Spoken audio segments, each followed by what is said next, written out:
Selamat malam para sahabat donatur YDSF. Bagaimana kabarnya? Alhamdulillah baik dan Nggak apa-apa, sehat. monggo silakan open mic ini. Sebelum kita Oh. sebelum kita kajian, saya ingin tanya-tanya dulu. Yang dari Jawa Barat ada?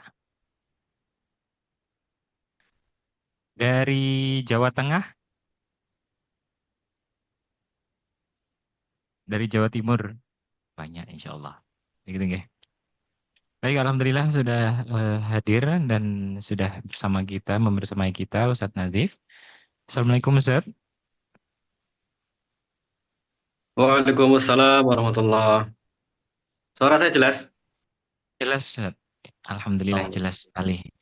Sehat, Ustadz? Alhamdulillah. Sehat walafiat. Alhamdulillah malam ini kita bisa berjumpa kembali, Ustadz. Nggih. Masya Allah. Alhamdulillah. Insya Allah. Baik, kita mulai. Bagaimana? Oke. Baik. Bismillahirrahmanirrahim. Assalamualaikum warahmatullahi wabarakatuh. Waalaikumsalam Alhamdulillah. warahmatullahi wabarakatuh. Alhamdulillah Rabbil Alamin. Adada khalqihi wa ridha nafsihi wa zinata arshihi wa midada kalimatih. Asyhadu an la ilaha illallah wa asyhadu anna Muhammadan abduhu wa rasuluh. Allahumma salli ala Sayyidina Muhammad wa ala alihi wa ashabihi wa man tabi'ahum bi ihsan ila yaumidin amma ba'd. Alhamdulillah pada malam hari ini kita bisa berjumpa kembali dalam kegiatan yang insya Allah rutin akan kita adakan di kajian online yang diadakan oleh Yayasan Dana Sosial Al-Falah atau YDSF. Dan dengan saya Muhammad Nasrullah insya Allah akan menemani sahabat YDSF eh, selama kajian ini. Baik, untuk malam ini tema kita yaitu adalah memperingati Hari Ibu. Nggih. Ya, untuk memperingati Hari Ibu. Ibu engkau istimewa, ini temanya begitu nggih. Dia itu untuk memperingati betapa spesialnya seorang ibu begitu nggih. Yang dimana ibu itu ditakdirkan untuk menjadi seorang wanita, menjadi sebuah anugerah begitu ya, untuk anak-anaknya, untuk suaminya dan untuk sekitarnya. Dan mengingat di dalam agama Islam begitu memuliakan seorang wanita, tak hanya setelah menjadi ibu, bahkan semenjak dia kecil ada dalam hadis Rasulullah SAW sabda bahwa setiap orang tua yang mampu mendidik anak-anak perempuannya, baik itu satu, dua, hingga tiga, dengan baik maka surga menjadi jaminannya. Oleh karena itu, penting bagi seorang wanita menyadari kembali fitrah dan perannya sesuai syariat. Tak mudah menjadi seorang wanita, namun saat kita berusaha taat, surga insya Allah didapat ini ya. Ini bagi para wanita, mohon disimak ya untuk semuanya yang sudah menikah ataupun belum. Ini akan menjadi bekal untuk para calon ibu dan ibu-ibu yang insya Allah akan diridhoi oleh Allah Subhanahu Wa Taala dan ditempatkan di dalam surganya. Baik, lebih detailnya mari kita simak penjelasan dari Ustadz Nadif Alyani. Beliau merupakan seorang konselor dan terapis Quran sejak tahun 2004. Baik, untuk mempersingkat waktu, Bismillah, mari kita mulai kajian bersama beliau. Waktu dan tempat kami persilakan. Silakan Ustaz.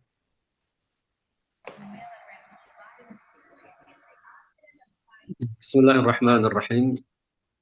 Assalamualaikum warahmatullahi wabarakatuh. Waalaikumsalam warahmatullahi wabarakatuh.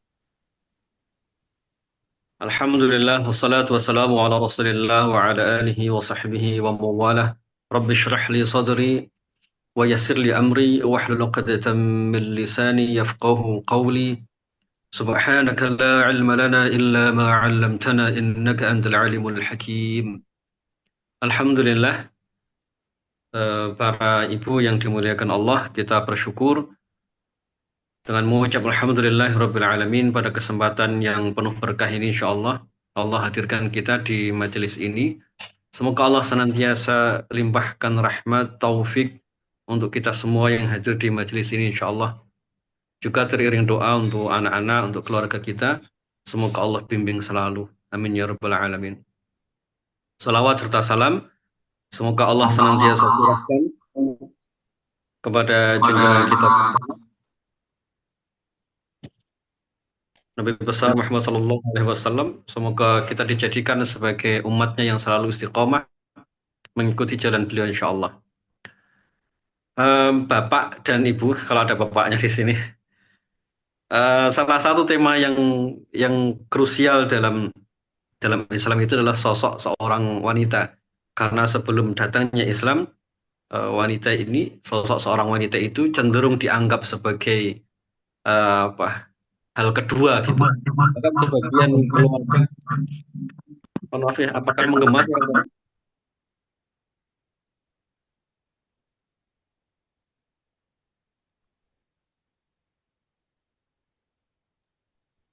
Tes, apakah suara saya menggema? Sudah tidak, Ustaz. Gitu. Bahkan di sebagian orang-orang terdahulu, mereka malu ketika memiliki seorang anak perempuan. Maka kemudian Islam turun dan mengangkat derajat wanita secara khusus, sangat spesial kedudukan seorang wanita. Dan kedudukan seorang wanita ini betul-betul dimuliakan oleh Allah SWT, tidak hanya ketika statusnya menjadi seorang ibu, tetapi betul tadi yang disampaikan dalam salah satu hadis, seorang ibu yang mengasuh anak, ya, mengasuh mengasuh 3 orang anak wanita, maksudnya anak perempuan, kemudian dia bersabar dengan itu, maka Allah jadikan dia sebagai tameng atas api neraka, sebagai tameng terhadap api neraka. Lalu kemudian di antara sahabat atau sahabiah bertanya, bagaimana jika 2? Ya, termasuk 2. Jadi ada kekhususan tentang menjaga seorang anak perempuan. Karena di masa itu, sebagian orang tua itu malu ketika memiliki anak perempuan. Nah, itu yang terjadi di masa lalu. Allah angkat kedudukan wanita ini begitu mulia. Sehingga dijamin bagi orang tua yang mampu mendidik, membesarkan anak-anaknya, terutama anak perempuan ini, terjaga sampai dia balik, sampai dia menikah, maka menjadi jaminan bagi orang tuanya untuk terhindar dari api neraka. Begitu luar biasa sosok seorang anak perempuan. Nah, kedudukan ini kemudian berkembang lagi. Kedudukan ini secara khusus kemudian Allah kabarkan dengan sangat spesial. Nanti kita akan lihat betapa khususnya seorang wanita ini atau seorang ibu bagi kaum muslimin semuanya, tidak hanya bagi dirinya sendiri, tapi bagi kaum muslimin. Mari kita lihat yang pertama dalam surah Al-Ahqaf. Bentar ya, saya share dulu. Surah Al-Ahqaf ayat ke-15.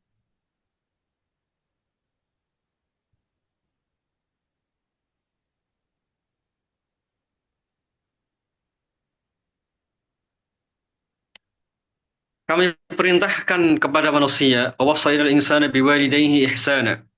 Kami wasiatkan kepada manusia agar mereka berbuat baik kepada kedua orang tuanya. Ini wasiat penggalan pertama gitu. Kami nasihatkan, kami wasiatkan, kami pesankan pada semua manusia untuk berbuat baik kepada kedua orang tuanya. Ini maksudnya tabiat alami untuk memuliakan orang tua itu ada pada diri orang beriman maupun bukan orang beriman. Batin mereka itu pasti akan ada naluri ini. Disebut wasiat itu berarti dimasukkan dalam batin kita ini untuk bisa memuliakan orang tua. Tidak bisa dihindari. Begitu mulianya seorang ayah, seorang ibu, sehingga anak itu nalurinya dia dijadikan untuk bisa memuliakan orang tua. Bahkan hampir semua anak mungkin, kalau dia fitrahnya bagus, dia akan punya cita-cita. Salah satu cita-citanya itu adalah memuliakan orang tuanya atau membahagiakan orang tuanya. Nah, yang menarik pada penggalan setelahnya. Setelah Allah mengabarkan kepada kita disuruh untuk berbuat baik pada orang tua, profil yang diangkat itu sosok ibu. Betul ya? Penggalan berikutnya, ibunya telah mengandungnya dalam keadaan susah payah, mengandungnya dengan susah payah dan melahirkannya juga dengan susah payah pula. Mengandungnya dan menyapihnya dan seterusnya. Ayat ini serupa dengan surah Luqman ayat ke-14. Serupa dengan itu. Jadi ini perintah dari Allah SWT, lalu Allah kabarkan kepada kita tentang sosok seorang ibu. Yang menarik sekali lagi, begitu Allah kabarkan tentang berbuat baik kepada orang tua, setelah itu Allah ingatkan kita tentang ibu. Jadi ini ada kedudukan yang sangat agung tentang sosok seorang ibu. Mestinya kan dalam bayangan kita, mestinya kan ada ayah, ada ibu begitu setelah menyebut kedua orang tua. Tetapi yang diangkat dalam tema ini adalah ibu. Berarti ada kekhususan di sana.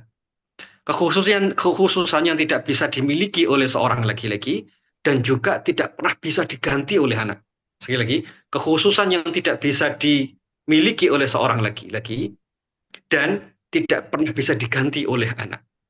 Melahirkan, kemudian mengandung, melahirkan dan menyusui. Itu adalah kekhususan yang sangat spesifik yang seorang ayah tidak bisa menggantikannya. Kalau misalnya sosok seorang ayah itu disebut, maka tentu sosok seorang ayah itu akan kelihatan sebagai qawwam, pemberi nafkah.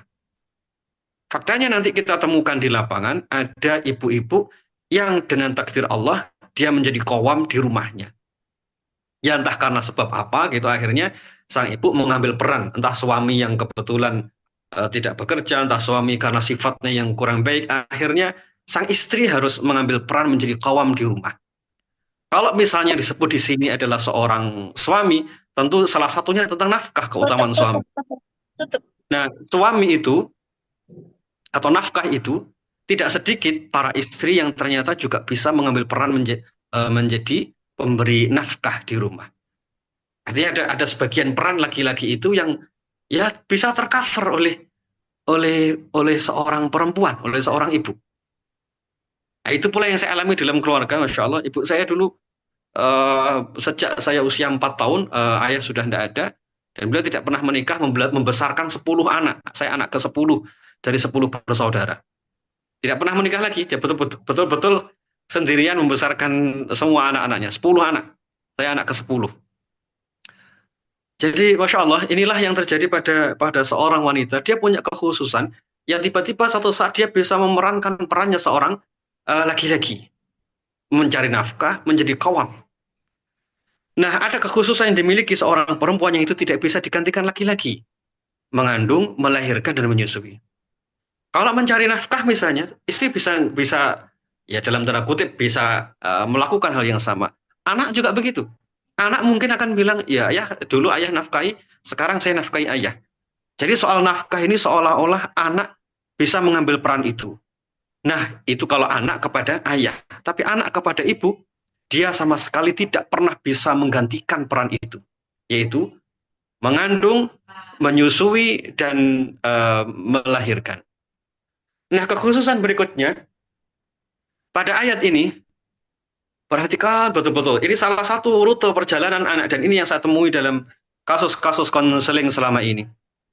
Bapak Ibu sekalian yang dirahmati Allah, setelah anak itu mencapai usia dewasa dan 40 tahun, usia dewasa dan 40 tahun. Idza balagha asyuddah wa balagha 40 sanah.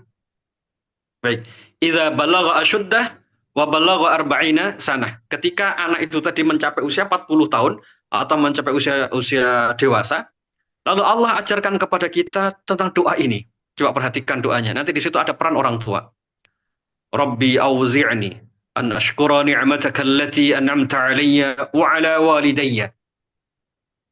Jadi Allah ingatkan kepada kita sebuah doa yang kalau anak itu sudah mencapai usia 40 tahun, dia diingatkan untuk bersyukur kepada Allah atas nikmat yang ia rasakan. Yang kedua, dia diarahkan untuk bersyukur kepada Allah atas nikmat yang pernah ia rasakan tentang orang tuanya. Coba perhatikan, ini kan usia 40. Kenapa kita dalam doa ini kok yang kita ingat adalah orang tua? Kira-kira apa renungan berharganya? Renungan berharganya adalah anak itu sampai usia dewasa, sampai usia 40 tahun, di sana tetap ada andil orang tua. Wabil khusus itu ada peran andil dari sang ibu. Jadi di sini Allah selalu menggambarkan kita gini loh. Kamu ini dulu dilahirkan, itu yang punya andil siapa? Ibumu. Menyusui juga ibumu. Terus nanti ketika dewasa, itu yang punya andil, punya peran juga ibumu. yang mengarahkan, bahkan yang mendoakan supaya anak itu ketemu dengan kebaikan juga ibumu gitu. Begitu memasuki usia 40 tahun, sudah punya anak, anaknya sudah gede-gede, sudah mulai SMP, SMA, dikira mungkin sebagian orang menyangka urusan saya dengan orang tua sudah selesai. Pikiran saya hanya fokus ke anak, fokus ke istri, ke suami. Nah, ayat ini mengingatkan kepada kita, begitu memasuki usia 40 tahun, jangan lupa, di situ ada andil orang tua. Pasti kita berpikir, mana sih andilnya orang tua? Toh di usia 40 tahun itu rezeki saya sudah mapan, anak sudah gede-gede, saya bisa ngurusi rumah sendiri, bahkan saya juga sudah punya rumah sendiri. Di mana peran ibu dan bapak saya? Bapak Ibu sekalian yang dirahmati Allah, kalimat doa ini mengajarkan kepada kita, seseorang mencapai usia 40 tahun itu ada andil jerit, tangis, doa kedua orang tuanya yang tidak pernah berubah. Ya, di usia 40 tahun kita berdoa, ya Allah, tolonglah anak saya. Ya Allah, luaskan rezeki saya untuk anak saya. Di rumah orang tua kita, beliau selalu berdoa tentang kita. Kita doa untuk diri sendiri, di rumah orang tua doanya tentang kita. Terus-menerus tidak pernah berubah. Waktu kita kecil, doanya tentang kita. Waktu kita SMP, SMA, doanya juga tentang kita. Waktu kita sudah punya anak, punya cucu, bisa dicek deh. Bapak sama ibu kita itu masih mendoakan kita.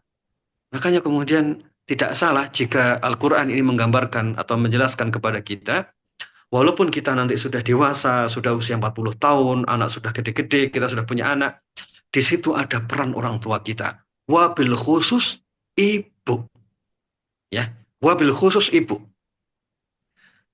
Sekali lagi, wabil khusus ibu. Itu yang doanya betul-betul tidak pernah berubah untuk sang anak. Jadi demikianlah, peran seorang ibu itu ternyata dari sejak anak itu dalam kandungan sampai anak usia dewasa sekalipun, orang tua itu selalu ada. Bagi kita yang hari ini orang tua masih ada, segera pulang, segera doakan, segera berbuat baik pada beliau. Karena kita berada di titik hari ini salah satunya dengan sebab keridhaan dan kebaikan orang tua kita. Gitu ya, ini kekhususan yang Allah wasiatkan kepada kita tentang orang tua. Andilnya itu begitu besar terhadap diri kita semua. Mari kita lihat di salah satu hadis Nabi Shallallahu Alaihi Wasallam. Hadis ini sudah kita kenal bersama tentang perlakuan baik, kekhususan seorang ibu. Setelah tadi dalam surah Al-Ahqaf ayat ke-15, ada kekhususan lagi dalam hadis yang disebutkan oleh Nabi Shallallahu Alaihi Wasallam, yaitu seseorang itu berbakti, taat, mengagungkan, takzim kepada kedua orang tuanya, tetapi ternyata Nabi menyebut sang ibu 3 kali. Apa maknanya? Di sini ada keutamaan seorang ibu melebihi sang ayah. Ya, tidak bisa dipungkiri memang orang tua memiliki atau ibu memiliki kelebihan yang tidak bisa dimiliki oleh orang tua, oleh sang ayah. Nah, salah satunya tadi 3 sebab yang disebutkan dalam surah Al-Ahqaf tadi, menyusui, melahirkan, mengandung, melahirkan, dan menyusui. Jadi 3 kali ini satu menunjukkan keutamaan kedudukan sang ibu dalam diri sang anak. Kemudian ini juga ada kaitannya dengan kekuatan atau mustajabnya doa sang ibu melebihi dari doa sang ayah. Jadi ini yang perlu kita renungkan bersama. Kedudukan sang ibu begitu luar biasa.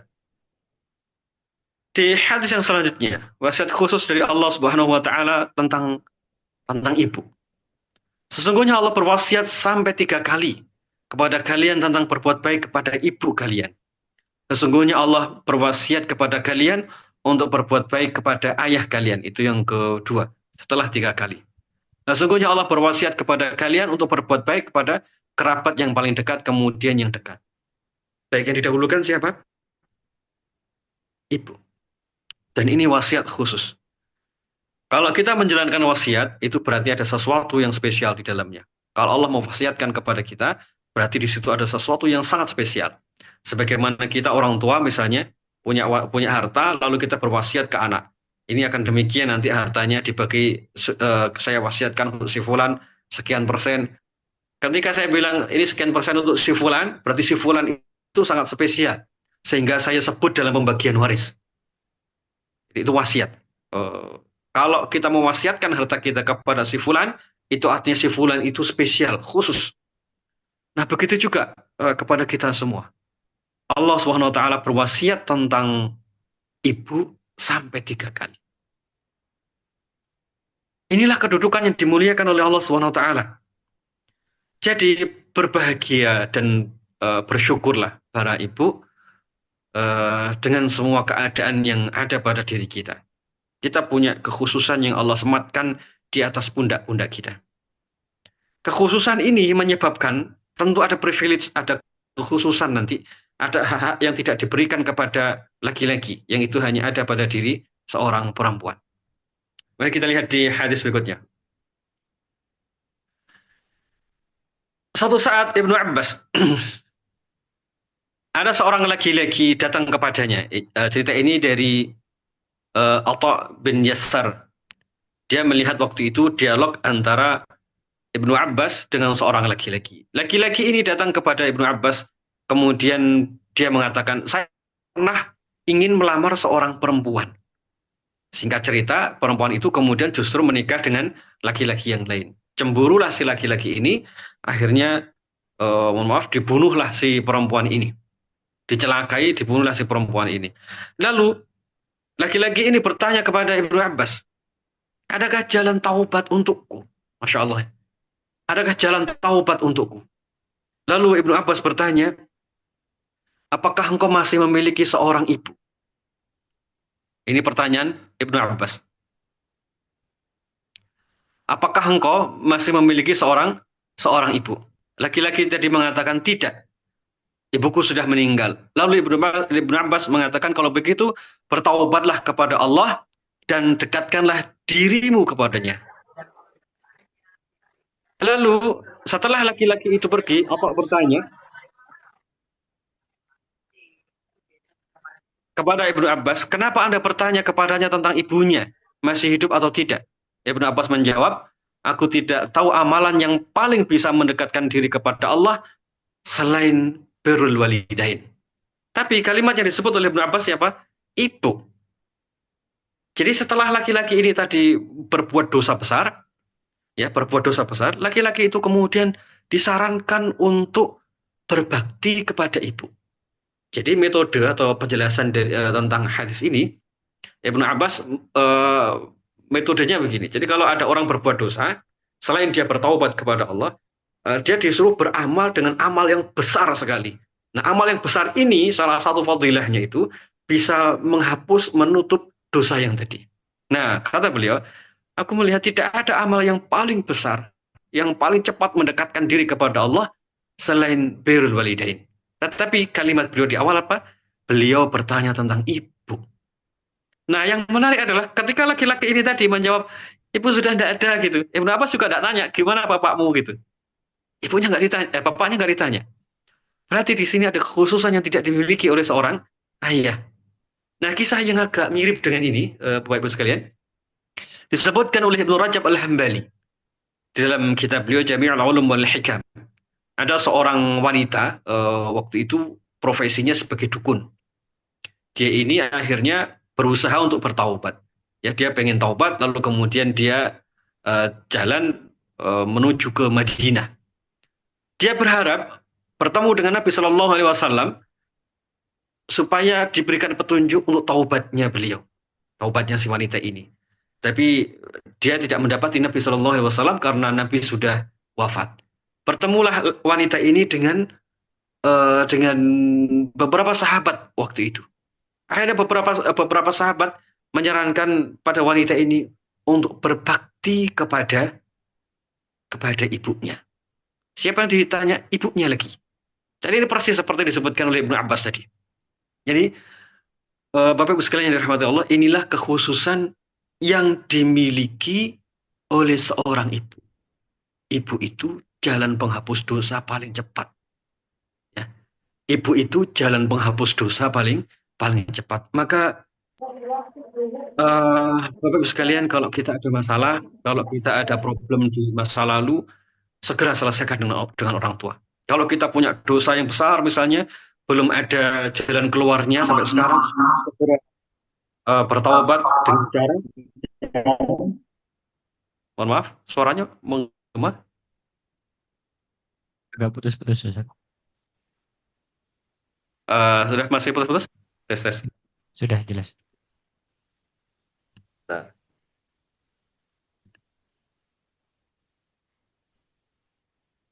baik. Dengan cara berbuat baik kepada ibu. Ini dalam kasus terapi saya sering banget nemukan kasus ini, Bapak Ibu sekalian. Bahkan kasus non medis ya, kasus non medis. Ini saya ceritanya agak ekstrim dikit ya terkait dengan ayat ini. Agak ekstrim dikit, non medis ini bukan horor ya. Saya cerita apa adanya dengan pendekatan yang sedikit berbeda. Jadi waktu itu ada orang yang terkena sihir, sampai sekitar 10 tahun lah kurang lebih, terkena sihir 10 tahun.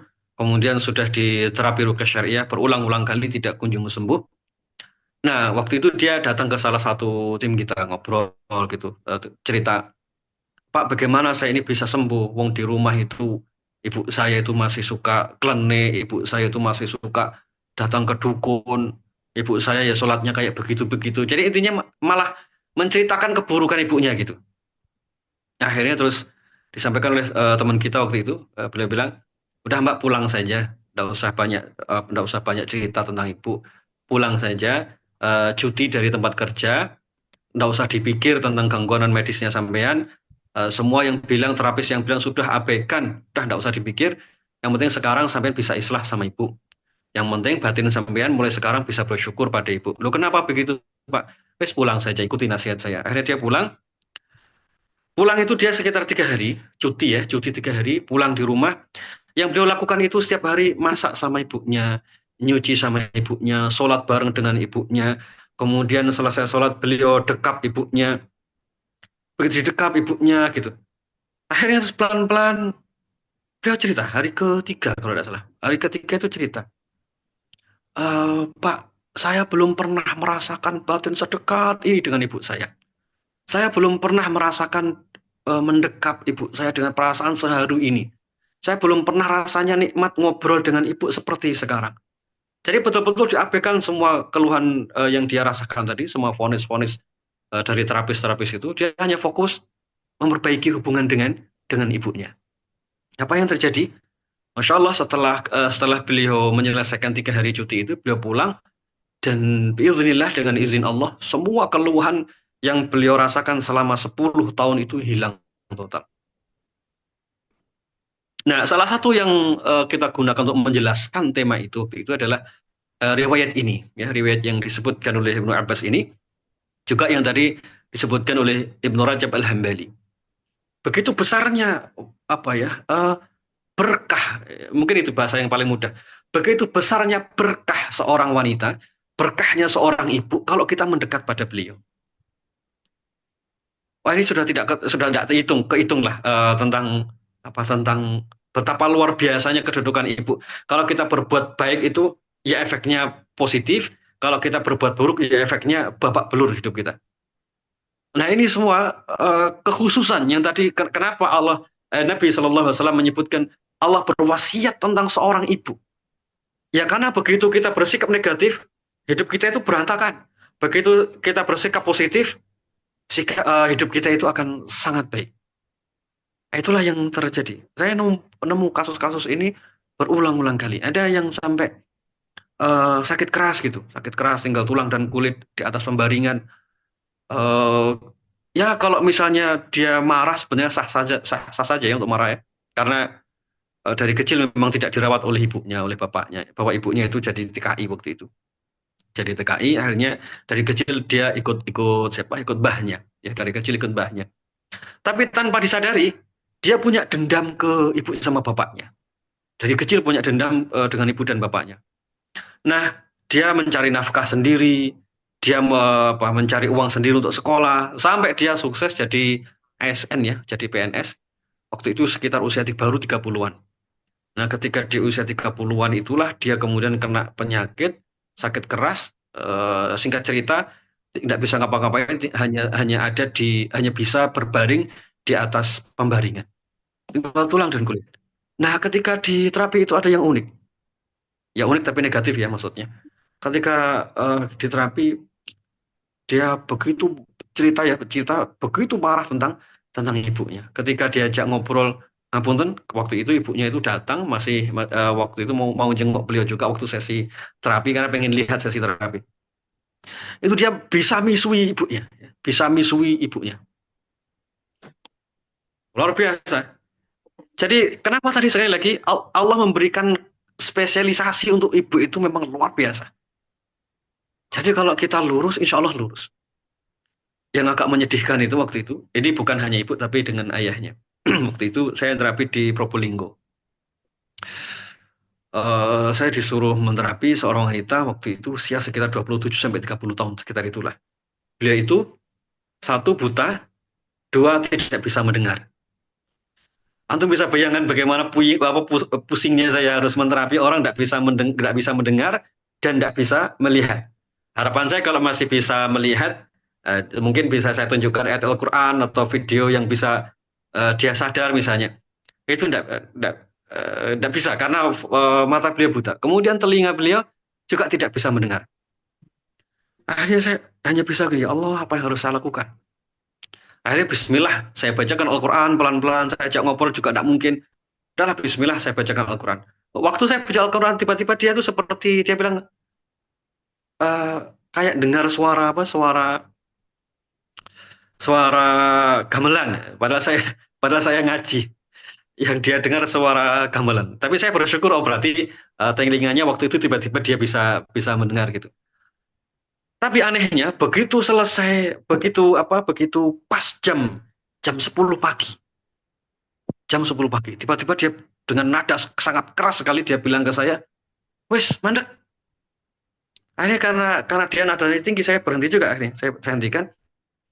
Akhirnya setelah itu tiba-tiba dia teriak ke ibunya, "Bu," mohon maaf saya nirukan ya, "Bu, makan. Bu, makan," gitu. Jadi teriak-teriak manggil ibunya. Saya jadi ngamatin apa yang terjadi ini. Setelah selesai semua ibunya ngasih makan, nyuapin, selesai. Akhirnya saya ajak ngobrol ibu dan bapaknya. "Pak, Bu, ini sebenarnya ada masalah apa sih Mbak ini kok begitu kerasnya kesampaian berdua?" Akhirnya beliau cerita panjang lebar tentang keburukan si anak ini sejak usia balik. Begitu buruknya.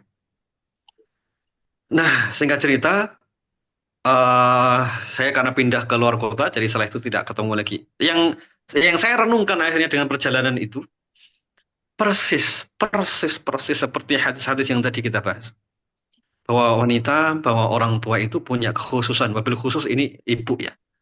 Punya kekhususannya. Allah itu membela betul-betul seorang wanita, membela seorang ibu. Maka renungkanlah bagi kita semua, pertama syukuri posisi kita sebagai seorang wanita, sebagai seorang ibu, syukuri ini semua. Lalu mari kita sama-sama belajar untuk bersabar. Nanti setelah ini akan kita bahas poin itu. Ini kekhususan, jaga diri, jaga lisan, jaga batin kita sebagai seorang ibu. Karena itu semua akan berpengaruh besar pada orang-orang di sekitar kita. Kalau kita sekarang refleksinya ke diri sendiri sebagai seorang anak, jaga hubungan dengan orang tua terutama ibu. Jaga lisan, jaga sikap. Itu akan berpengaruh pada rute perjalanan kehidupan kita. Baik, ini penghapus dosa ya. Ini yang kekhususan yang dimiliki oleh orang tua, wabil khusus ibu, yaitu menghapuskan dosa dengan jalan yang sangat cepat.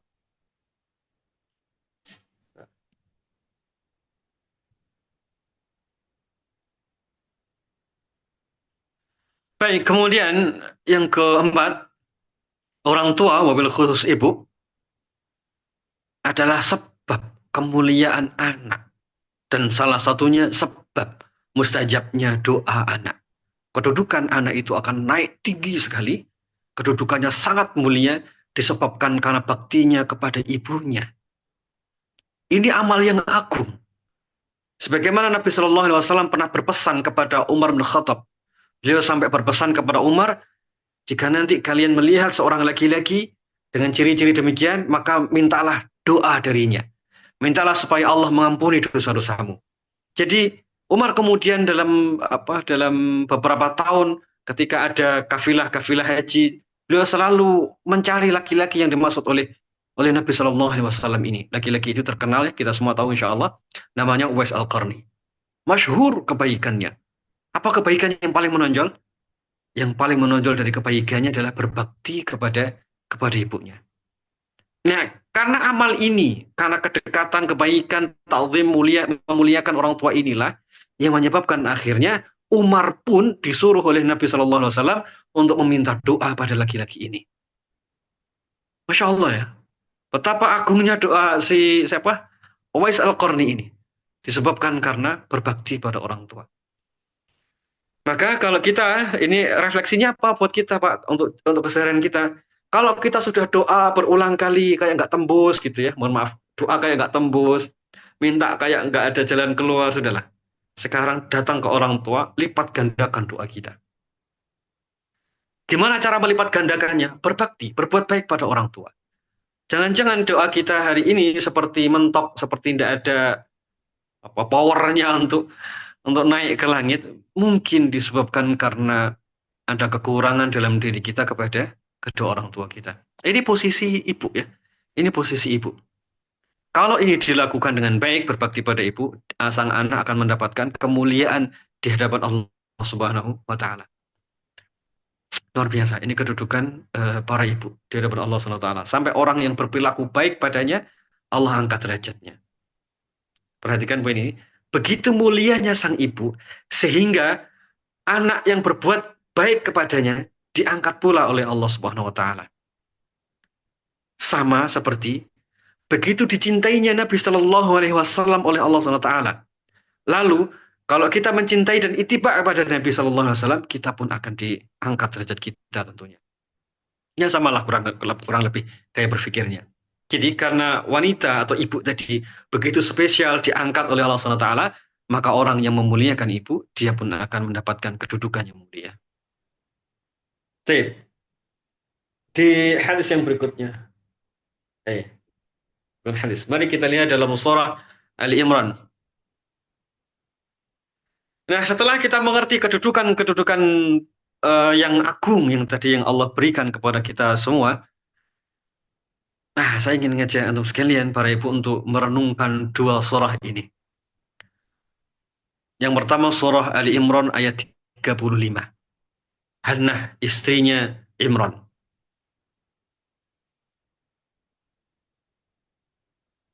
Beliau waktu itu sudah lama belum punya keturunan. Lalu di tengah usia yang sudah mulai lanjut, beliau melihat seekor burung yang dia memberikan makan kepada anaknya.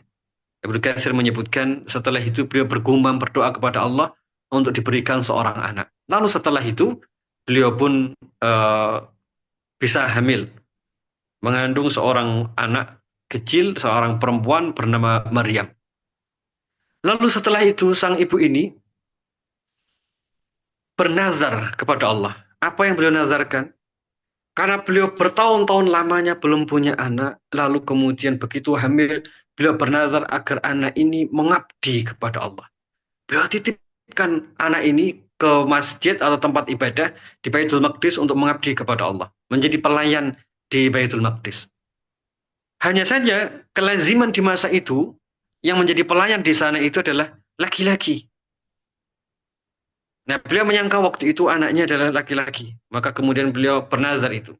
Dan singkat cerita seterusnya nanti beliau mendapatkan ternyata anaknya adalah seorang perempuan. Nah, yang kita renungkan di ayat ini. Inni nazartu, ya Allah aku nazarkan apa yang ada di dalam perutku ini untuk. Apa pelajarannya?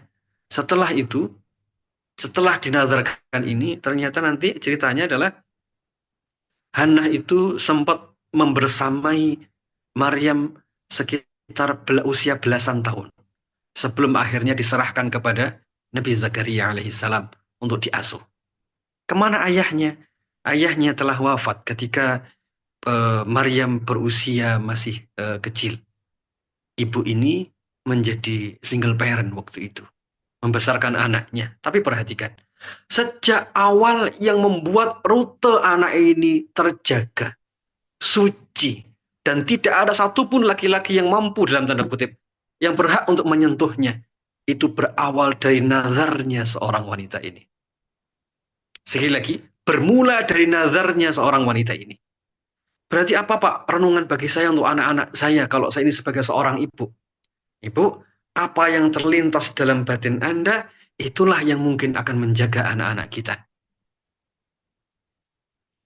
Jadi sekarang kalau saya belum punya anak gimana? Nanti kalau sudah mulai hamil, ucapkan, ya Allah, jadikan anak ini mengabdi kepadamu. Ya Allah, saya niatkan anak ini menjadi salah satu hambamu. Ya Allah, saya berniat anak ini mudah-mudahan menjadi orang yang istiqomah di jalanmu. Rute awal kehidupan anak itu bermula dari batinnya ibu. Loh, kenapa bukan batinnya bapak, Pak? Saya yakin deh kalau para ibu hamil, saya yakin yang punya impian paling banyak tentang anaknya itu ya ibu. Betul ya? Ayahnya itu sesekali kan lihat, oh yang ngandung bukan dia gitu.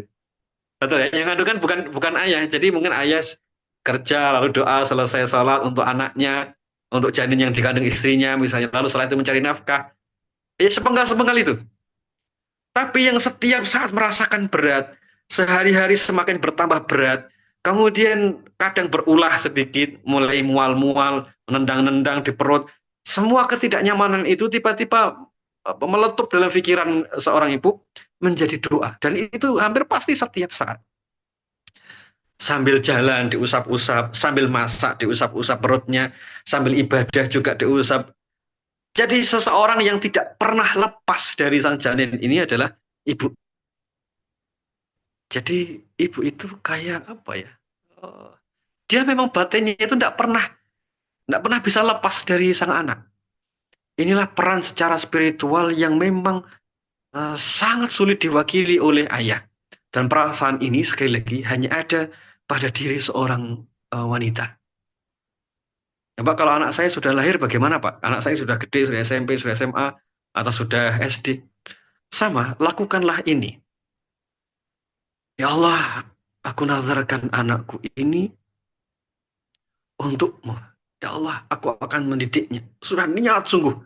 Itu nanti akan mengawal anak kita bertemu dengan kesucian diri. Ya Allah, jagalah anak saya. Ya Allah, saya ingin anak saya ini mengabdi kepadamu. Bismillah, saya akan ikhtiar. Ya Allah, saya akan berjuang agar anak ini terjaga di sisimu. Terus begitu. Ulang-ulanglah niatan seperti niatannya Hannah. Karena dengan itulah mudah-mudahan Allah nanti akan berikan kebaikan untuk anak-anak kita.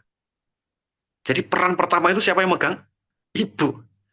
Mohon maaf sekali lagi, mohon maaf untuk para ayah yang hadir di majelis ini. Sekali lagi yang punya peran ini, yang betul-betul sulit sekali untuk dilepas dari sang anak itu selalu sosok ibu. Makanya menjadi doanya itu jadi berlipat ganda powernya dibandingkan dengan ayah. Nah yang kedua, mari kita renungkan poin ini. Surah Maryam, ya surah Maryam. Ini kisah tentang Maryam. Kalau tadi kisah tentang siapa Hannah, ini tentang anaknya yaitu Maryam. Maryam waktu itu Allah takdirkan beliau hamil dengan izin dan kehendak Allah SWT. Maryam kemudian hamil.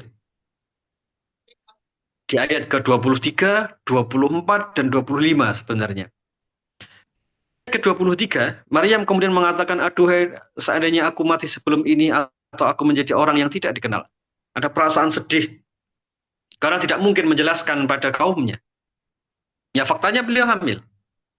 Mau dijelaskan gimana caranya? Dan beliau terkenal sebagai wanita salihah yang tidak pernah keluar dari mihrabnya. Wajar perasaan itu menjadi goncang, menjadi syok. Wajar, maklum.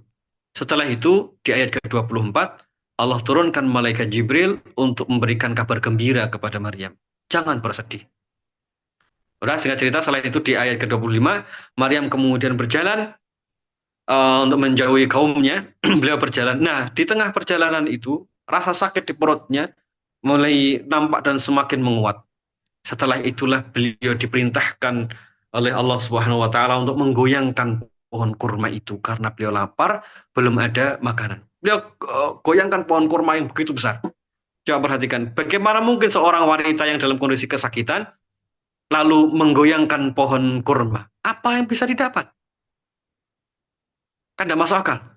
Nah, di sini ada pelajaran yang sangat agung sekali. Mari kita lihat penjelasan dari Imam Qurtubi terkait dengan hal ini. Ini adalah keniscayaan seorang perempuan, seorang ibu. Allah perintahkan Maryam. Ya. Allah perintahkan Maryam.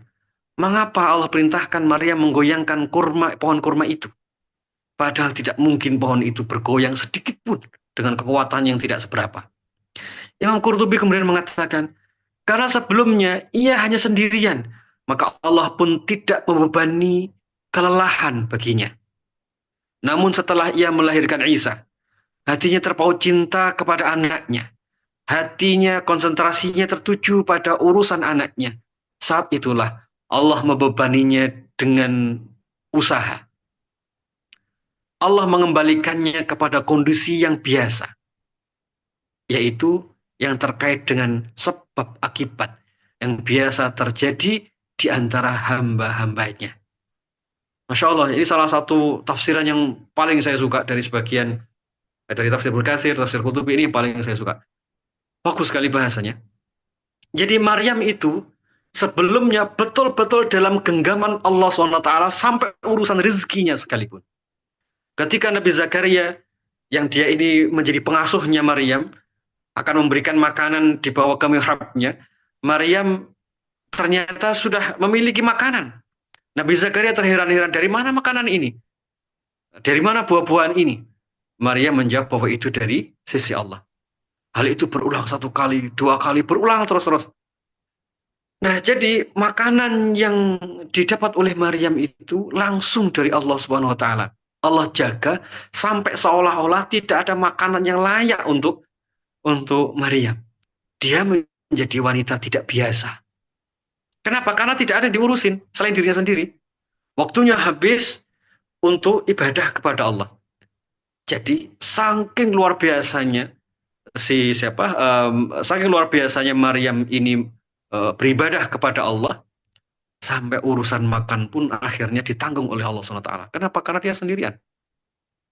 Tetapi setelah dia punya anak, Allah kembalikan dia pada kodratnya sebagai manusia biasa. Apa kodratnya? Ya, kalau pengen makan ya cari makan. Kalau haus ya cari minum. Kalau kesulitan, cari jalan keluarnya. Harus berikhtiar, harus nyari jalan keluar. Allah kembalikan Maryam kepada kodratnya sebagai manusia biasa. Hal itu apa penyebabnya? Karena dia tidak lagi sendiri. Ada anak. Yang karena ada anak itu, batin mulai terpaut padanya. Hati mulai terpaut dengan anak itu. Karena hati mulai geser, yang tadinya itu fokus hanya untuk Allah saja, lalu hati mulai bercabang, tumbuh rasa cinta kepada anak, maka saat itu Allah kembalikan dia pada fitrahnya sebagai manusia untuk ikhtiar. Bapak, apakah ini berarti mengalami penurunan derajat? Enggak. Justru karena dia kembali pada kodratnya sebagai manusia, itulah kemuliaan yang sesungguhnya. Kodrat sebagai manusia itu kemuliaan sesungguhnya. Menjadi manusia biasa. Yang bisa sedih, bisa nangis, bisa sakit. Itu kodrat manusia biasa. Waktu itu akhirnya Maryam harus menanggung sebagian beban. Yang tadinya dia tidak pernah menanggung beban dirinya sendiri pun. Setelah itu, dia harus menanggung beban, yaitu hidupnya sang anak. Dia harus menyusui, dia harus mengambil makanan, dia harus membesarkan anak itu. Apa renungannya bagi kita semua? Ibu dan bapak sekalian, salah satu takdir yang terjadi dalam kehidupan kita itu, kita tidak mungkin ada di mihrab saja lalu ngurusi diri kita sendiri. Tidak mungkin. Jadi, begitu Anda menjadi seorang ibu, hidup kita akan menjadi miliknya orang lain. Yang tadinya kita mau makan atau tidak itu tidak ada urusan, nyantai saja, nanti-nanti saja, ngurusin diri sendiri tidak beres juga tidak ada masalah. Tetapi begitu kita sudah berumah tangga, begitu kita sudah menjadi ibu, itu semua tidak bisa kita lakukan lagi. Ada orang lain yang ada di pundak kita. Ada orang lain yang akan menanggung risiko jika kita tidak bergerak. Sekali lagi, akan ada orang yang menanggung risiko jika kita tidak melakukan sesuatu. Perhatikan poin ini baik-baik untuk para suami. Begitu kita para suami, misalnya dulu sebelum menikah, Semuanya kita urusin sendiri, mau pelit, mau loman, tidak ada masalah. Kita mau malas-malasan sepanjang hari, tidak ada masalah. Tapi begitu kita menjadi suami, malas-malasannya kita di rumah, akan ada orang yang ikut menanggung resikonya. Para ibu, dulu sendirian tidak belajar masak, misalnya, tidak belajar beres-beres, tidak ada resiko sama sekali. Paling hanya dicibir oleh teman, selesai. Tapi begitu hari ini, kita menjadi seorang ibu dan tidak melakukan kewajiban, ada orang yang menanggung resikonya. Siapa dia? Suami atau anak. Jadi inilah kemuliaan yang Allah berikan kepada Maryam. Akhirnya dia dikembalikan pada kodratnya. Nah, apa kaitannya pembahasan ini, Bapak Ibu sekalian? Kita mungkin ada yang menjadi wanita karir ya, bekerja. Kemudian ada di antara kita yang gimana cara menyeimbangkan antara membesarkan anak, ngurusi keluarga, dan ngurusi kerjaan. Saya hanya bisa bilang, itulah kodrat alami kita. Sebagaimana Maryam akhirnya dibebani dengan beban-beban manusia biasa. Bagaimana cara menyeimbangkannya? Bismillah, jalan saja. Kayak tidak ada teorinya, bismillah, jalan saja. Bedanya adalah, Maryam itu manusia mulia. Nah, ini bedanya. Maryam itu manusia mulia. Walaupun dia tidak punya kekuatan tangan untuk menggoyangkan pohon kurma tadi, kurma yang di atas itu rontok. Tapi dia harus tetap goyang tuh. Ini bedanya. Jadi kalau kita mau mencontoh Maryam, oh berarti kalau pengen seimbang, pengen punya kekuatan yang berlipat ganda, berarti saya harus seperti Maryam. Apa itu? Punya kekuatan spiritual lebih, mendekat pada Allah. Jangan biarkan misalnya begini, waktu habis di kantor, pulang ke rumah tinggal sisa. Jangan.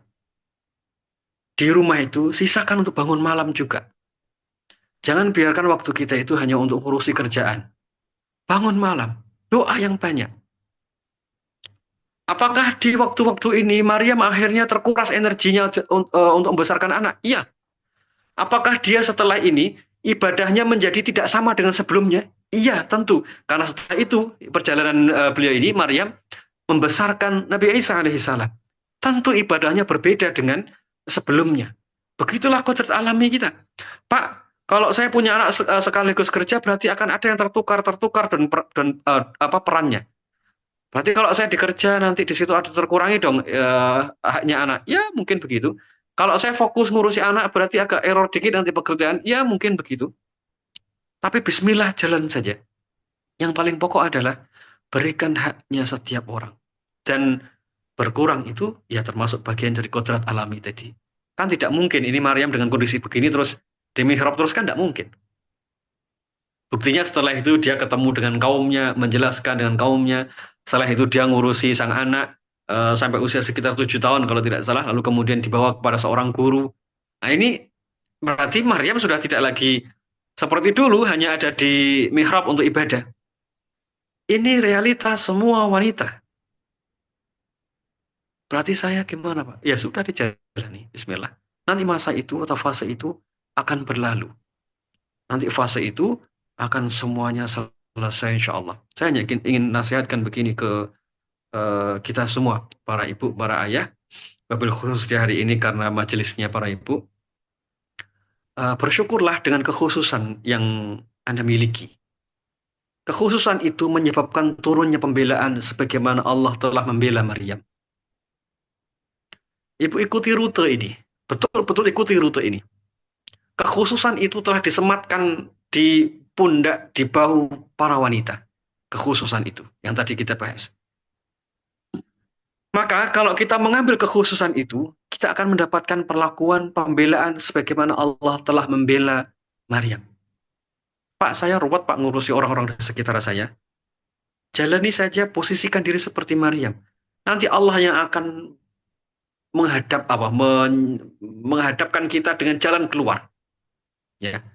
Allah yang menghadapkan kita, mempertemukan kita maksudnya, mempertemukan kita dengan jalan keluar. Siapa yang sangka Maryam yang tadinya tidak bisa menjelaskan apapun kepada kaumnya. Bahkan akhirnya Allah perintahkan kepada Maryam untuk puasa bicara. Apa yang terjadi setelah itu? Begitu beliau diperintahkan oleh Allah SWT untuk puasa bicara, ya karena memang tidak mungkin menjelaskan. Setelah itu muncul keajaiban, yaitu Nabi Isa alaihissalam yang masih dalam ayunan, beliau berbicara pada kaumnya, beliau yang menjelaskan apa yang terjadi di waktu itu. Coba, apa semangat yang bisa kita ambil? Kalau kita mengikuti rutenya Maryam bersama orang tuanya yang agung tadi, yang mulia tadi, kita akan mendapatkan pertolongan dengan jalan yang tidak disangka. Allah akan memberikan kekuatan pada kita melebihi dari kekuatan yang kita miliki.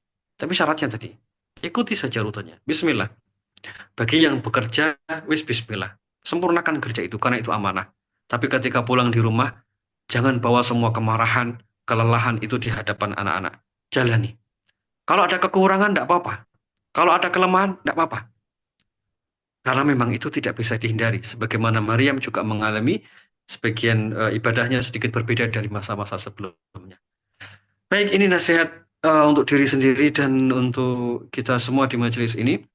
Semoga di hari yang di hari yang berkah, di hari yang baik ini, Allah berikan kekuatan pada kita, para ibu, untuk memegang, memanggul amanah mulia ini sebagai seorang ibu yang solihah.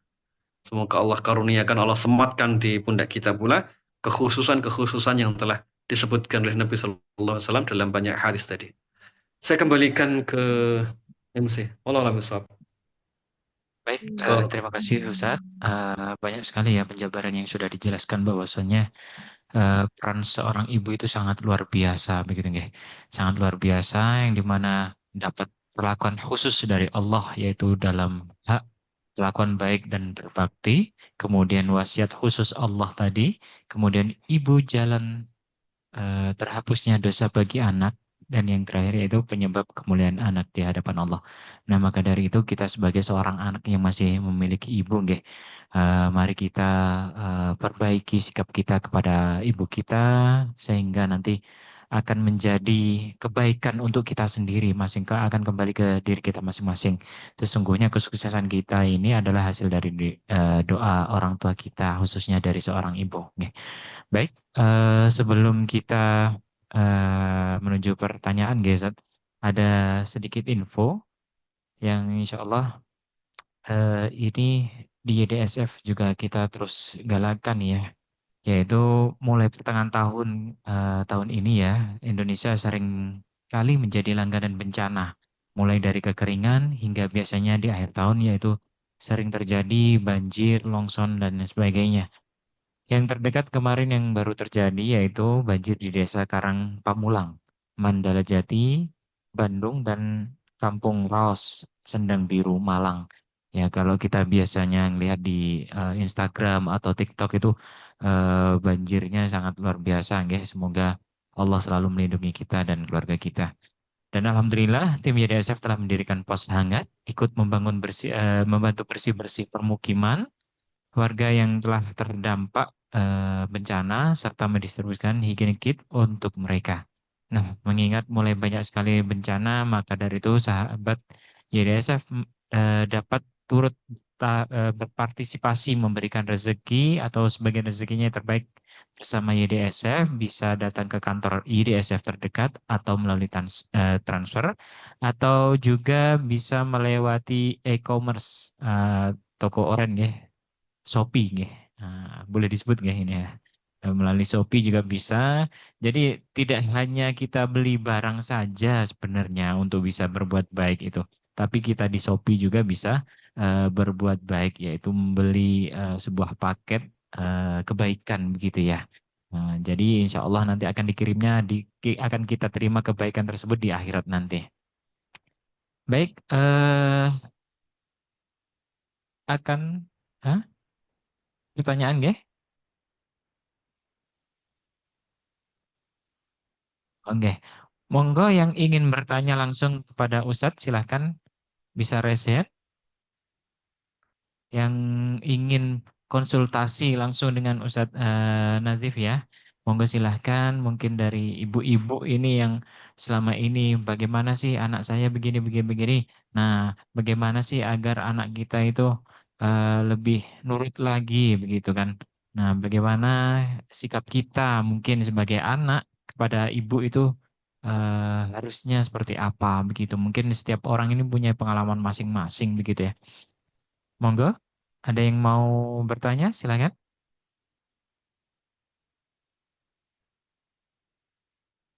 Ada?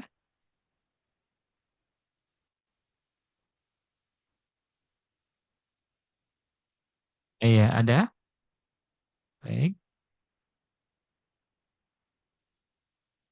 Oh, begitu ya. Baik, masih dipilihkan ya untuk pertanyaan-pertanyaan. Oh, ini ada dari Abdun. Nggih. Ya, izin bertanya Ustadz, apa langkah sebentar, kok hilang chatnya? Yang di sebelumnya tadi ada kayak tentang doa kalimat yang buruk tadi di atasnya. Oke, Ustadz. Sebentar ini masih di sama tim kita. Oke, siap. Pertanyaannya dari Ibu Yuli ya, dari Bu Yuli. Assalamualaikum, mau tanya jika ada ibu yang berdoa buruk buat anaknya, sedang si anak adalah anak yang patuh pada ibunya. Apakah doa-doa yang buruk itu akan diijabah Allah? Begitu Ustaz. Monggo Ustaz. Baik, yang pertama tentang doa buruk dulu sebelum kasusnya adalah anak yang baik. Doa yang buruk ini bisa kita lihat di surah Yunus ayat ke-11 dan surah Al-Isra ayat ke-11. Di antara ucapan-ucapan kita itu menjadi apa? Berpengaruh atas kehidupan kita. Misalnya, kalau kita mengucapkan kalimat yang negatif, lalu sebagian ucapan itu bertepatan dengan waktu mustajab, ya, bertepatan dengan waktu mustajab. Maka kalimat itu atau ucapan itu bisa menjadi seperti doa yang diijabah. Di sebagian yang lain dalam hadis, Nabi misalnya menyampaikan, janganlah kalian mendoakan kecelakaan atas diri kalian sendiri. Satu, untuk diri sendiri. Dua, janganlah kalian mendoakan kecelakaan atas kebinasaan atas harta. Yang ketiga, janganlah kalian mendoakan kebinasaan atas anak kalian sendiri. Hingga suatu saat kita mengucapkannya di waktu-waktu mustajab yang karenanya kemudian dikabulkan kalimat itu. Jadi kadang orang mengucapkan kalimat atau doa yang negatif itu bukan dalam bentuk doa, tetapi dalam wujud kemarahan yang diucapkan, hanya saja waktunya kok yo pas di waktu mustajab. Dasar anak nomu akal. Oh, nanti kalau kalimat itu diucapkan dan bertepatan di waktu mustajab, walaupun hanya sekali, kadang itu terjadi. Nah, kasus di terapi ini banyak banget. Banyak banget. Kadang ada yang anaknya akhirnya kecelakaan, kadang ada yang anaknya akhirnya sakit karena ucapan dari orang tua ini. Bahkan kadang belum diucapkan, misalnya batin itu ngangen-ngangen gitu. Jadi gini, misalnya ayah itu tidak ridho atau ibu itu tidak ridho sebenarnya kamu berangkat, tapi di hati. Nanti di jalan itu kayak ada masalah saja si anak ini. Itu seperti doa. Nah, kalimat ini, doa yang negatif itu kebetulan diucapkan qadarullah kok ya pas diucapkan di batin di waktu yang mustajab. Makanya kalau membatin atau mengucapkan kalimat, usahakan ucapannya ucapan yang baik.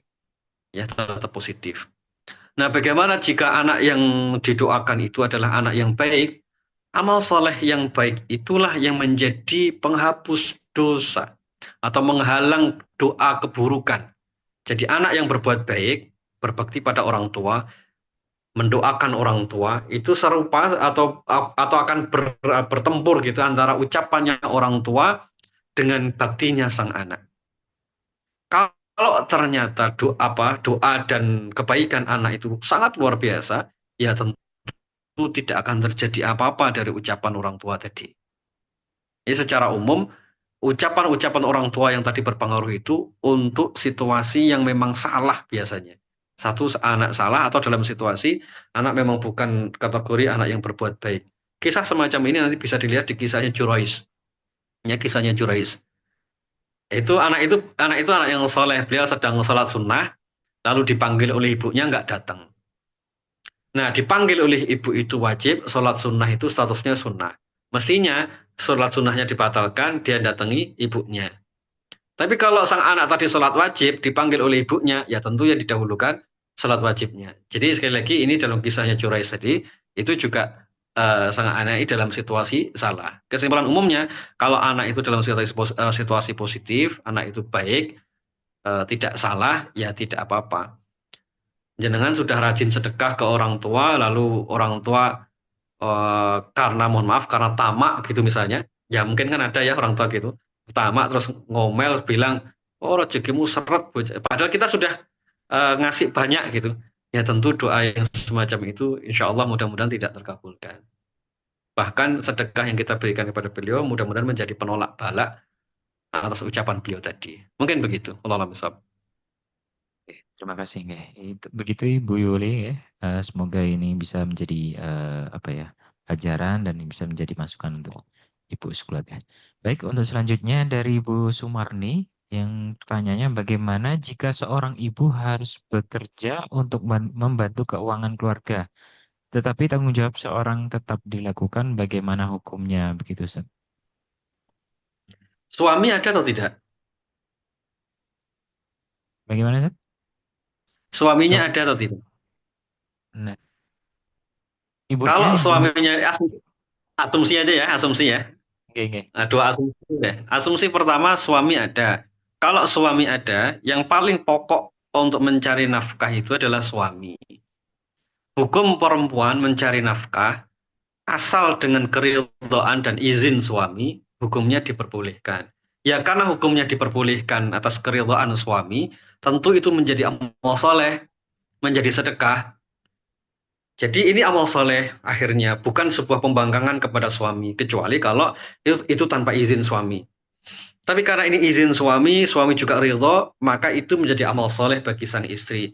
Nah, bagaimana menyeimbangkan di satu sisi harus bekerja, di satu sisi harus membesarkan anak.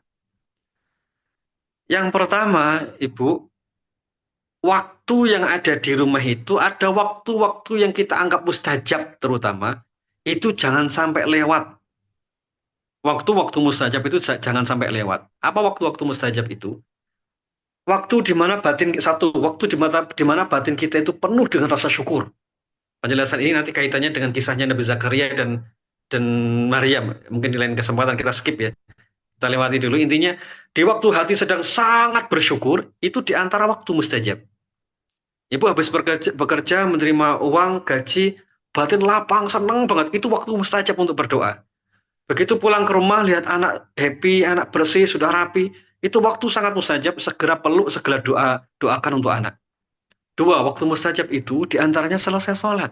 Maka selesai sholat itu jangan bergegas dulu, ajak anak-anak untuk doa bersama.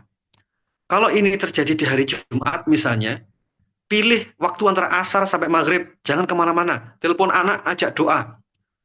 Atau lakukan hal yang positif di waktu itu. Kalau di hari yang lain hari apa? Misalnya Senin Kamis waktu puasa sunnah atau di hari Rabu. Sebagian riwayat disebutkan oleh Ibnu Umar dari Ibnu Umar itu di hari Rabu antara zuhur sampai asar. Itu waktu-waktu mustajab. Jadi pilihlah waktu-waktu me time kita. Kalau ini tadi bahasa agamanya adalah waktu mustajab. Kalau bahasa kita sebagai orang tua, waktu spesial antara kita dengan anak itu masih bisa dicari.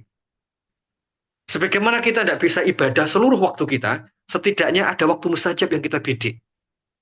Kalau kita tidak bisa menemukan waktu kita khusus bersama anak seluruh waktu, setidaknya ambil satu waktu kita bersama anak-anak. Jadi kalau misalnya ibu pulang dari kerja sudah capek begitu, di rumah saran saya jangan terlalu sibuk dengan urusan PR dan yang lainnya. Wah, agak ekstrem dikit ya. Tapi manfaatkan ini untuk batin kita dengan anak. Jangan sampai kita sudah capek di kerja, kemudian di rumah masih ngurus PR. Kelak sepaneng. Pasti sepaneng setelah itu. Manfaatkan duduk sejenak selesai maghrib. Jangan keburu-buru nanya PR-nya. Tanya dulu batinnya kayak apa, ajak dia doa. Itu tidak butuh waktu lama. Yang bilang saya tidak punya waktu itu karena tidak menyempatkan saja. Ya, yang bilang saya tidak punya waktu saya habis. Enggak. Kita hanya karena tidak mau segera menyisipkan waktu kita. Kadang kita itu bisa ngobrol dengan anak waktu di perjalanan pulang sambil menjemput. Kadang kita bisa ngobrol dengan anak hanya 10 menit selesai sholat. Satu itu. Kemudian yang kedua, mulai munculkanlah perilaku-perilaku positif itu secara zahir yang sampai nampak di hadapan anak. Sholat, ayah jangan diem waktu sholat, ibu jangan diem waktu sholat, cerewet waktu sholat. Nah, yang paling penting, yang ketiga setelah ini adalah obrolkan ilmu. Ya, obrolkan ilmu. Saya hanya menyarankan satu ini. Ibu lakukan sepekan sekali, habis maghrib sampai isya. Bidik satu kali saja satu pekan. Waktu itu. Ayah duduk, ibu duduk, sama anak-anak duduk. Sepekan sekali saja. Nggak usah lama-lama, 15 menit selesai maghrib. Itu ngefek, Pak. Ngefek banget. Buktikan deh. Itu luar biasa pengaruhnya ke anak-anak. Dan itu yang dulu saya lakukan waktu anak-anak masih di rumah sebelum mondok. Itu yang saya lakukan, termasuk waktu melepas anak-anak mau ke pondok, saya dudukkan lagi, saya bilang setelah ini kamu tidak sama B, kamu setelah ini sama orang lain, lakukan begini. Ya itu hanya 10 menit itu saja, 10 menit 15 menit. Jadi intinya Bu, kalau kita bilang Pak saya ini capek, saya ini tidak ada waktu, ya ini sama seperti cerita tadi, Maryam itu setelah beliau punya anak itu betul-betul menjadi manusia biasa, harus ngurusi anak. Kalau kita bilang sibuk, ya pasti Maryam juga mengalami hal yang sama. Tapi beliau punya kelebihan yang lain, yaitu mendekatkan diri pada Allah, tetap ada waktu bersama Allah, tetap ada waktu bersama anak. Sisipkan, tidak perlu seluruh waktu. Mungkin begitu ya, semoga Allah mudahkan. Semangat insya Allah. Baik. Untuk selanjutnya Ustadz, ini ada dari Pak Abdun ya. Apa langkah konkret yang bisa dilakukan untuk memastikan bahwa cinta dan doa kita kepada ibu tetap berlanjut, bahkan ketika mereka telah tiada, begitu Ustaz? Cara untuk memastikannya itu adalah tentang amal. Perasaan itu tidak akan menjadi apa-apa, tidak akan berbentuk dan berbuah apapun tanpa amal. Sehingga para orang-orang saleh terdahulu, misalnya para sahabat dulu, bertanya kepada Nabi, ya Rasulullah, apa yang harus aku lakukan untuk berbakti pada orang tuaku setelah mereka wafat? Itu soal amal. Mereka tidak bertanya bagaimana, ya Rasulullah, bagaimana supaya cinta saya semakin tumbuh kepada orang tua saya. Perasaan itu tidak berpengaruh apapun terhadap orang tua kita di alam kuburnya. Bagaimana kalau orang tua kita sudah tidak ada? Bertanya tentang amal. Berarti yang harus kita lakukan itu adalah memastikan amalnya, bukan memastikan perasaan kita. Amal kita apa? Yang dinasihatkan oleh Al-Quran misalnya, ketika orang tua masih ada bersama kita, kita disuruh berbuat ma'ruf, berbuat yang baik. Ma'ruf itu kebaikan yang sama-sama kita mengerti. Ma'ruf itu kebaikan yang sama-sama kita mengerti tanpa harus ada penjelasan. Senyum pada orang tua, mendatangi orang tua, ngasih sedekah, kemudian merawat orang tua, menafkahi. Ini adalah kebaikan yang ma'ruf, yang sudah diketahui secara umum tanpa perlu penjelasan sekalipun. Yang kedua, kalau misalnya orang tua kita berbuat buruk, bagaimana? Tahan diri, tahan lisan. Jadi akhirnya, yang dinamakan berbakti pada orang tua itu, bukan sesuatu yang menghujam di batin kita, tapi yang nampak dalam perilaku kita. Jadi waktu hidup begitu, didoakan, mohonkan ampun, mohonkan rahmat, kemudian menafkahi beliau, merawat beliau. Kalau beliau bersikap buruk, menahan diri. Kalau beliau sudah tidak ada, yang kita lakukan adalah memohonkan ampun, mengamalkan ilmunya, menyambung silaturahim yang tidak bisa disambung kecuali dengan beliau berdua. Ini diantara amal soleh yang pahalanya akan mengalir pada beliau. Jadi bukti dari berbakti, bukti dari cinta kepada orang tua itu adalah mengalirnya kebaikan. Waktu di dunia, kita melakukan kebaikan bersama mereka, kepada mereka. Waktu mereka sudah tidak ada, kita mengalirkan kebaikan untuk mereka. Itulah tanda cinta dan tanda berbuat baik kepada orang tua. Barakallahu fiikum. Semoga Allah mudahkan ya. Semoga Allah mudahkan. Baik, mungkin ini yang terakhir Ustaz dari Bu Apriliani. Assalamualaikum Ustaz. Dalam surah Al-Imran ayat 35 yang menyebutkan bahwa sang istri mengucapkan atau bernazar ketika mengandung. Jadi apakah afirmasi positif itu memang perlu diucapkan setiap hari? Begitu Ustaz. Baik, saya lebih menyebutnya bukan afirmasi ya. Nanti redaksi kalimat itu, redaksi kata afirmasi berbeda dengan doa. Afirmasi itu sebuah pengulangan kalimat yang prosesnya itu ada di diri kita sendiri. Tetapi doa itu penghambaan kita minta pada Allah. Jadi kalimat yang tadi, Rabbi ini nazartu ma fi batni muharram fataqabbal minni. Ya Allah, aku nazarkan anak ini kepadamu. Ini adalah ucapan seorang hamba kepada Rabbnya. Jadi apa yang harus saya ulang? Ya Allah, jadikan dia anak soleh. Ya Allah, jadikan dia anak soleh. Ya Allah, rahmati anak saya. Sama seperti Rabbi habli minas salihin. Rabbi habli minas salihin. Rabbi habli minas salihin. Sama kayak begitu. Nah, ini saya cerita sedikit. Saya tidak tahu kemarin saya ceritakan enggak ini. Kasus dulu ada seorang ibu-ibu punya 3 anak. Nah, anak pertama itu keren banget, taat, alim begitu. Jadi ustadz anak pertama, anak kedua juga begitu, pondok, pokoknya alim gitu. Anak yang ketiga ini ya qadarullah sejak SMP rada error gitu. Sejak SMP itu agak nakal gitu. Akhirnya pusing ibu ini, ya datang ke ustadz, ustadz ini anak saya yang ketiga kok nggak kayak masnya itu alim, adiknya itu juga alim, mondok. Ini anak yang ketiga saya mondok juga ustadz, tapi kok nggak karu-karuan gitu. Akhirnya Ustadz itu hanya bilang begini, wis ini bahasa orang awam wis ini bilang ini. Wis Bu, enggak usah kakean dipikir. Sampeyan donga iki wis diwaca. Apa doanya Ustaz? Doanya Rabbi habli minas salihin. Ya Allah, karuniakan untuk saya anak yang saleh. Walaupun sebenarnya redaksi doa ini dibaca Nabi Ibrahim sebelum punya anak.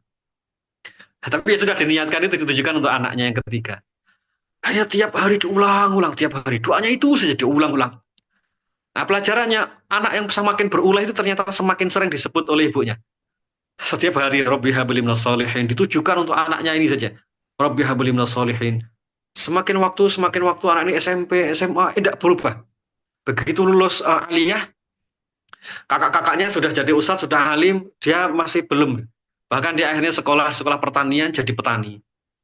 Nah, begitu anak-anak yang nomor 1, nomor 2 sudah semakin dewasa, punya anak sudah dewasa, mulai muncul masalah-masalah dalam rumah tangga ya, masalah uang, terus masalah problem rumah tangga, yang akhirnya pelan-pelan itu ternyata anak yang ketiga yang nolong. Anak yang ketiga tadi, itu menjadi petani, bukan menjadi ustadz. Jadi petani, bukan jadi ustadz. Terus, tapi dia punya karyawan banyak. Jujur, amanah, waktunya sholat, ya sholat, karyawannya itu tertib, diajak sholat. Terus dia mulai membantu keuangannya kakak-kakaknya. Jadi rupanya begitu dia bilang Rabbi habli minas salihin, Allah karuniakan itu kesolehan dalam arti yang sebenarnya. Dengan orang dia soleh, baik, positif, jadi majikan dia positif, jadi adik dia positif kepada kakaknya, jadi soleh dalam arti sebenarnya. Sampai akhirnya si ibu tadi hanya bilang begini, Ustaz, saya nyesel. Kenapa Bu? Kenapa dulu doa Rabbi habli minas salihin hanya saya tujukan untuk anak saya yang ketiga? akhirnya nyesel ya doanya karena hanya diucapkan untuk anak yang ketiga. Ini bukan afirmasi ya, ini bukan afirmasi, tapi dia memohon kepada Allah yang diulang-ulang gitu. Jadi doanya gitu, para ibu tadi punya kekhususan yang Allah kabarkan kepada kita melalui Nabi Shallallahu Alaihi Wasallam. Apa yang harus dilakukan? Ya sudah, mengucap saja. Ya Allah, jadikan anak saya soleh. Ya Allah, jadikan anak saya soleh. Jadi ini proses penghambaan diri kepada Allah diulang-ulang tiap hari. Ya, diulang-ulang tiap hari. Sambil didekap, sambil jalan naik motor, sambil ngantar dia ke sekolah, sambil dia sungkem ke kita, ucapkan terus Rabbi habli minas salihin. Gitu ya, semoga Allah berkahi majelis kita insyaallah. Allah musab.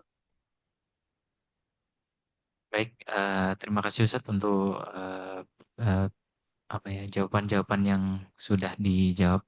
Dan kami sebelumnya mohon maaf kepada para peserta yang tidak atau belum bisa menjawab semua pertanyaan. Ini banyak sekali sebenarnya pertanyaan Ustaz.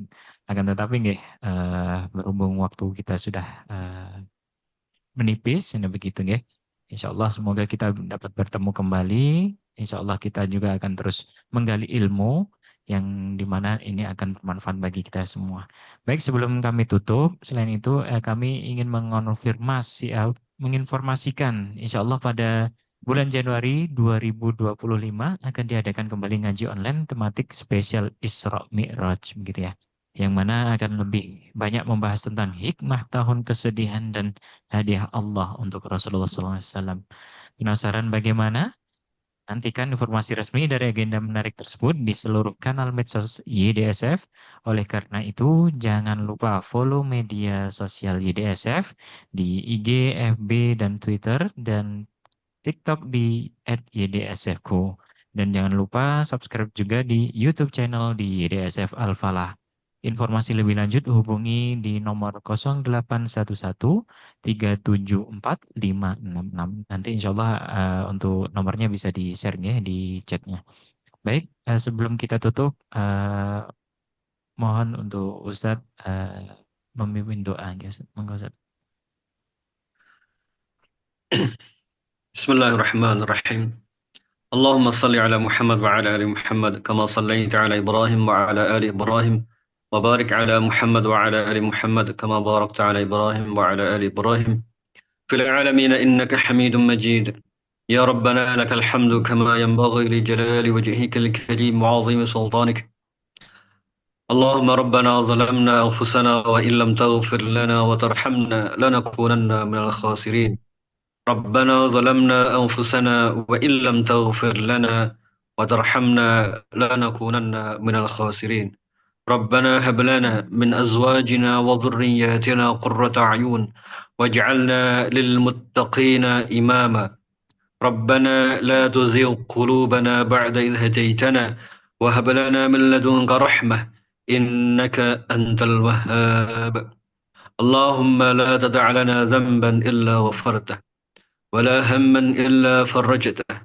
ولا هما إلا فرجته ولا معصرا إلا يسرته ولا مريضا إلا شفيته ولا حاجة من حوائج الدنيا والآخرة إلا قضيتها يا رب العالمين ربنا آتنا في الدنيا حسنة وفي الآخرة حسنة وقنا عذاب النار سبحان ربك رب العزة عما يصفون وسلام على المرسلين والحمد لله رب العالمين.